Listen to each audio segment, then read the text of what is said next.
Welcome to the Christian Atheists, where faith and reason fuse in the incarnation. Episode number 150, The Content of a Scientific Revolution, Part 4. We should acknowledge from the outset that prior to this year, 2024, I accepted the evolutionary account of origins, first as an atheist for 25 years, and then as a Christian theistic evolutionist for nearly 5 years. Why the sudden change? First, it was not sudden, but gradual, except when it wasn't gradual, but sudden. This reflects the famous conversation between Bill and Mike in Ernest Hemingway's The Sun Also Rises. Bill: how did you go bankrupt? Mike: 2 ways. Gradually, then suddenly. As our listeners will remember, my transition from atheism back to Christianity was a long, drawn-out, and reiterative process of learning, teaching and understanding, thinking and living, all of which came to a head in 2019, forcing a sudden break with what I had believed for 25 years. It was a radical turning from, and a turning to, a repentance. Likewise, the journey to abandoning my belief in evolutionary theory had tendrils stretching back to my early years as an atheist, and my path to this year's sudden decision took over 5 years after I returned to Christ. Like that return in 2019, almost until the moment of decision, it was unimaginable to me that it could happen. Today, I would like to look more closely at my revolutionary conversion. What we are talking about is commonly called a tipping point, which can be defined as a critical threshold at which a tiny perturbation can qualitatively alter the state or development of a system. More descriptively, in Malcolm Gladwell's book, The Tipping Point, he says it is, quote, that magic moment when an idea, trend, or social behavior crosses a threshold, tips, and spreads like wildfire. In many ways, this process is best described as it relates to science by Thomas Kuhn's landmark classic, The Structure of Scientific Revolutions, which I first read as an undergraduate, revolutionizing my view of science and its role in Western society. Kuhn outlines scientific reliance on a common theoretical reconstruction known as a paradigm. A paradigm in science is most accurately described as a way of seeing the world, or of seeing a discrete disciplinary segment of it. But it can also be understood propositionally in terms of fundamental presuppositions about the world, or its disciplinary subdivisions. What we are most concerned with today is the boundary phenomenon between scientific paradigms, what Kuhn denominates revolutionary science, or a paradigm shift. When Alfred Wegener, for instance, proposed the theory of continental drift in 1912-15, he was seeing the evidence of geology in a new way. The continents fit together like puzzle pieces, and the geology of those pieces also seemed to match. He proposed that there was at one time a massive supercontinent, Pangaea, that subsequently broke apart, drifting into their current positions. Incidentally, the Bible mentions this very thing in Genesis 10. Others before Wegener had suggested it, but Wegener amassed a huge amount of data in support of his theory. The established scientific community laughed at and even ridiculed his crazy idea. Why? They saw their discipline differently than Wegener, who was not a trained geologist. They were operating from a different paradigm. And it took 50 years before the scientific revolution that was plate tectonics was accepted by geologists. Geologist Allan Krill, in his delightful book, FIXISTS versus MOBILISTS in the Geology Contest of the Century, thought the long-term, quote, rejection of continental drift was a scandal for geology and for science. Scientists should not reject a correct interpretation for so long. He continued, since its breakthrough in the 1960s, plate tectonics has been the unifying theory in the science of geology. Its significance is comparable to the theory of evolution for the science of biology. Both these theories are fully proven and accepted by all respected scientists today. They have become scientific doctrine. But for many key players in scientific history, these new theories were not easy to accept. In the debate on evolution, we can call the two opposing views creationism and evolutionism, and the debaters are the creationists and the evolutionists.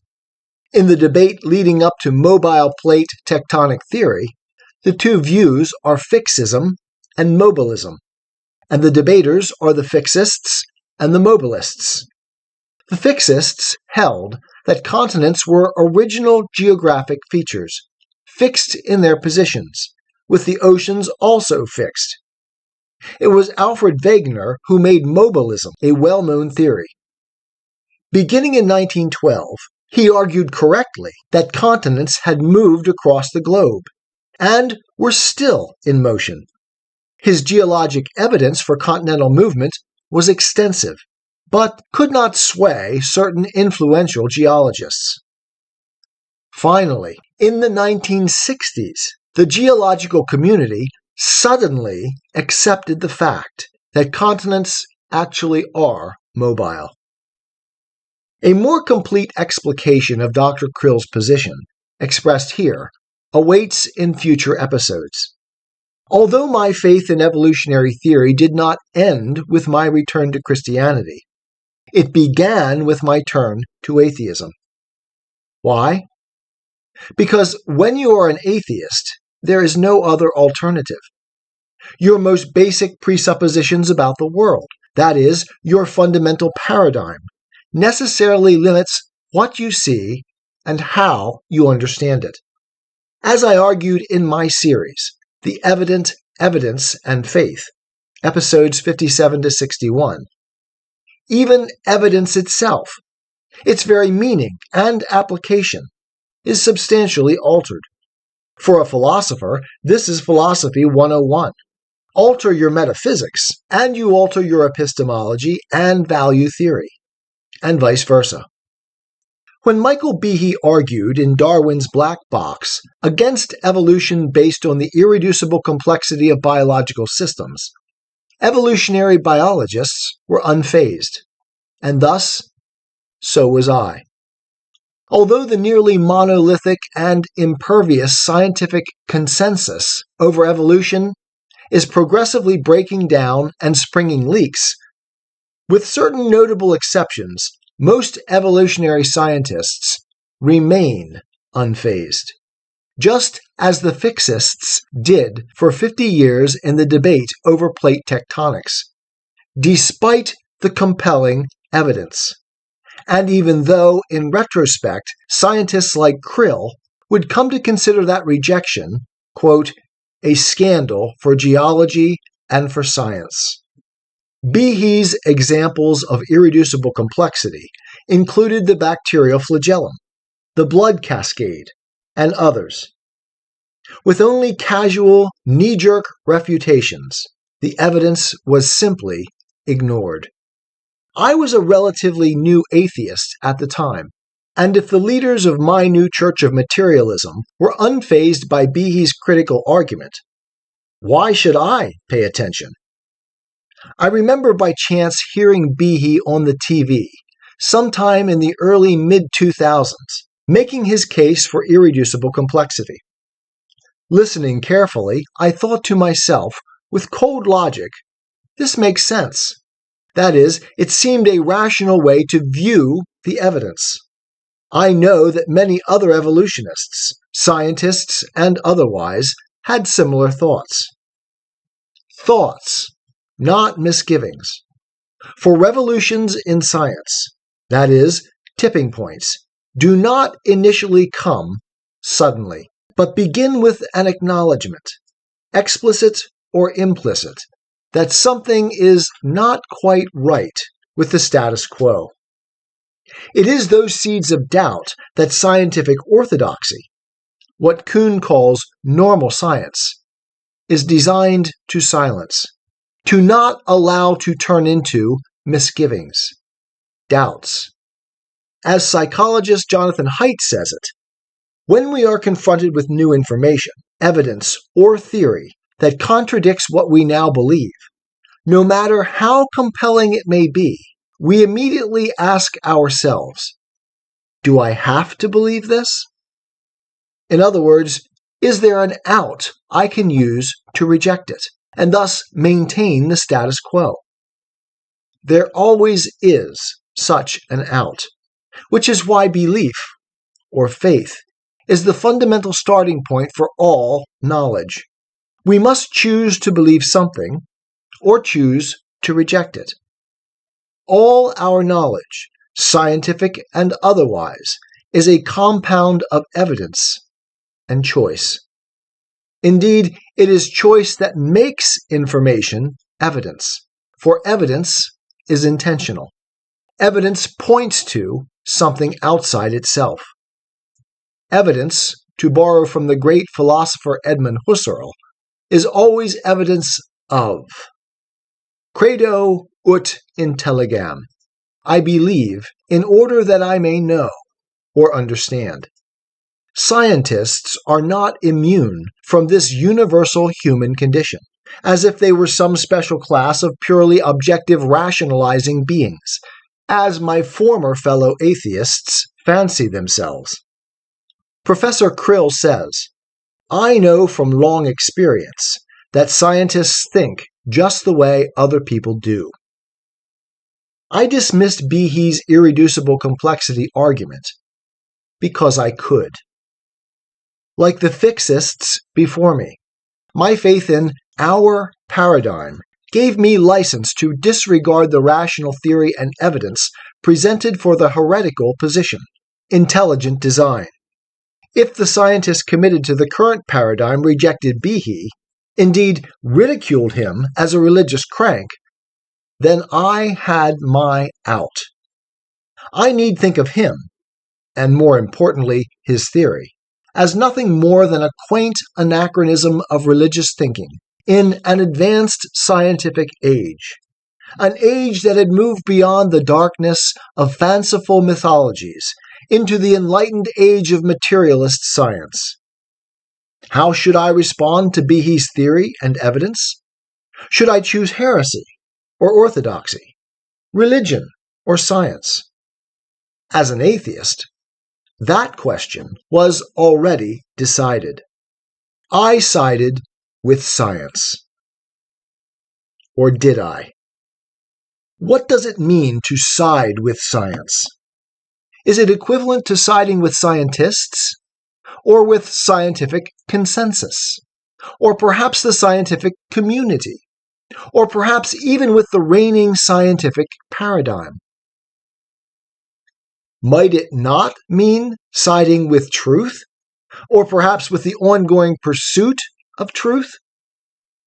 In the case of Wegener's continental drift, where was science localized? Was it with the FIXISTS or with the MOBILISTS? Clearly, Professor Krill locates it with the MOBILISTS in this passage, who believed in the face of the scientific fixist orthodoxy that continents moved. Professor Krill does this, however, with the benefit of historical hindsight, from within the newly established orthodoxy of plate tectonics. Herein lies the paradox of scientific revolutions. Within one paradigm, say evolution, there is always a way to dismiss rival paradigms, to choose not to believe them or to seriously consider them, even in the face of contrary evidence. Contrary evidence can always be explained away by epicycles, or by infinite time and space in a multiverse, as in Professor Koonin's book, The Logic of Chance, The Nature and Origin of Biological Evolution. Koonin, like so many other congregants in the evolutionary paradigm, never even considers altering the faith stance that anchors his science. He doesn't have to, because it is neither the evidence nor even the theory's ability to explain the evidence that ultimately keeps him anchored in the orthodoxy. He and his scientific community have reason to believe evolution, and reason to reject, really to ignore, intelligent design. It is their evolutionary faith. I do not mean that, in this context, as a criticism, but merely as objective analysis. Science must proceed on faith. Faith is the profound basis of any scientific paradigm. And the evolutionary paradigm, whatever its faults, and I believe them to be many, has led to knowledge.